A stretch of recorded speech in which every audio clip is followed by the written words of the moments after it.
And our next one up is Salma. Where are you at, Salma? Hello. Hi. Pleasure to be here. I'm so excited to chat with you, and we are like 20 minutes behind schedule, as you know. So I'm just going to hand it over and we'll keep it rocking. Feel free to jump in, share your screen, all that fun stuff, and then we'll Uh, get moving. all right. Well, we'll keep it rocking. I like the attitude. That's what we're doing here. That's it. So I'll see you in 10 minutes. Fantastic. All right. Well, hi, everyone. My name is Salma Mayorquin. I am one of the co-founders of Remix AI. And today I wanted to talk to you about accelerating ML production with agents. Hopefully, this is going to be an exciting and interesting tech with y'all.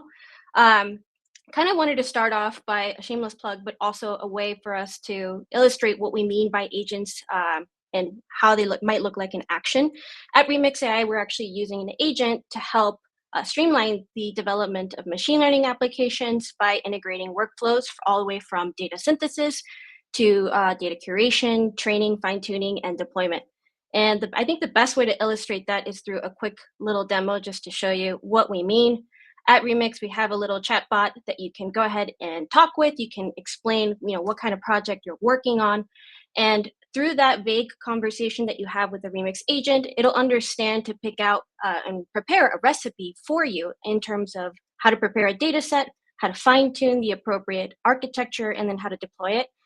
This example shows me trying to make a dog detector so that I can understand when my dog is in her tent, and then deploy that on a microcontroller. So it's selecting a really small architecture that I can go ahead and flash the binary onto my Arduino, for example, and then turn on and off her heater whenever she's actually in there.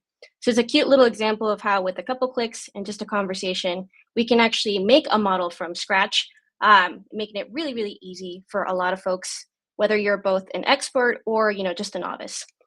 And if you take anything from this conversation, hopefully you take a lot. But what we want to impart on you is that we think, and through our experiments in the last year, we found that generative AI has great potential to reduce the cost and complexity of ML deployments. I'm sure all of you have already had your war stories or your battle stories about what it takes to actually bring one of these machine learning applications into production, and we think there's a couple of areas where that could be really helpful. We found that in terms of augmenting your data set through finding open source image data sets or text data sets out there, plus synthetic data sets, helps create that starting point. It could also help with orchestration, so composing or composition using LLMs with tools. We'll get into that in a minute. And then we also think it could help with optimizing deployments. Specifically, we think it could really be useful in tuning models of all types for your application. All right, so without further ado, let's get into it. So designing data sets. We think that generative AI could be really useful in this particular area. You can use it to help you synthesize data with generators. So you could use large LLMs like GPT-4 to create a data set for you from very few examples. We have a link here of a chat that could help you kind of give you an idea of how you might be able to do that. You could use that synthetic data to then also augment your own data sets or even open source data sets out there. So with very few resources, you could make a really good data set to provide high quality data for your tuning. And we also foresee that there's going to be a lot of developments in auto labeling. So no longer will you have to spend a lot of money or time having to label your data. You could rely on these methods to make really small amounts of samples really, really impactful. All right, this is one of my favorite topics. I think this is an interesting intersection of using LLMs. I think we all know, and we've heard from other speakers, that LLMs have great potential, but they also have their downsides. They can be they're prone to hallucination. But we think that there's a way to pair this really awesome, flexible technology with tools that we already have out there that we rely upon on a daily basis. So we think instead of using LLMs necessarily to generate code from scratch every time, you could pair LLMs with tools. So we could use LLMs to map intent, so vague intent like we did in that demo earlier, to match that to function calls. And you can chain together multiple function calls. So for example, to be able to orchestrate a workflow like we did before.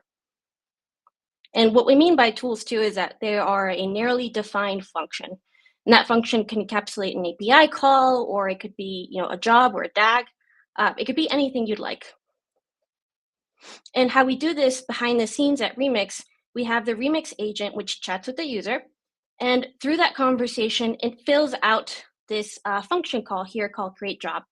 And through that conversation, it selects, okay, this user wants to do a image classification versus detection versus segmentation, all the other kinds of model tasks. We then identify what kind of data we need to create and curate, and then even what kind of architecture we need, what kind of resources we need to put together versus small models versus large models, and then that can translate to a DAG that we then orchestrate. I know I'm a little bit out of time, but I'll keep it really short. Other things that we think could be useful too is that we could tune these models to then be tailored to your use case. I think we think this is really important to actually make LLMs much more usable, much more consistent through specialization, essentially reducing the data that the LLM is touching upon in the background. And we think that LLMs could help both in training or tuning or guiding that process, as well as evaluating. On the right-hand side, you see one of our evaluations on our platform that actually uses the FLAS methodology, which will also be linked in this deck, essentially using LLMs to then evaluate the performance of other LLMs. And a couple of tips that I want to impart on you if you're going to go ahead and try to fine-tune your own. We love LoRa, so we love low-rank adapters. We think they work really great, and they actually really work really great with less than 1,000 samples. There's a couple of archive papers out there right now that talk about how you don't really need actually that much data. And a couple of things that we found also to be really useful is to train all the target modules, depending on your architecture, and also increase that rank and the number of epochs you train for. All right, thank you very much. I would love to connect with all of you. Go ahead and find us here on LinkedIn and also on our site. Holy smokes, that was so cool. Thank you so much, Salma. Wow, I think the chat blew up. They were in absolute amazement with what Remix is doing. So, wow. That's exciting to hear. Hopefully, it's a ton of stuff in there. I'm happy to share all of the links and support everybody's experimentation right now. It's super exciting. Excellent.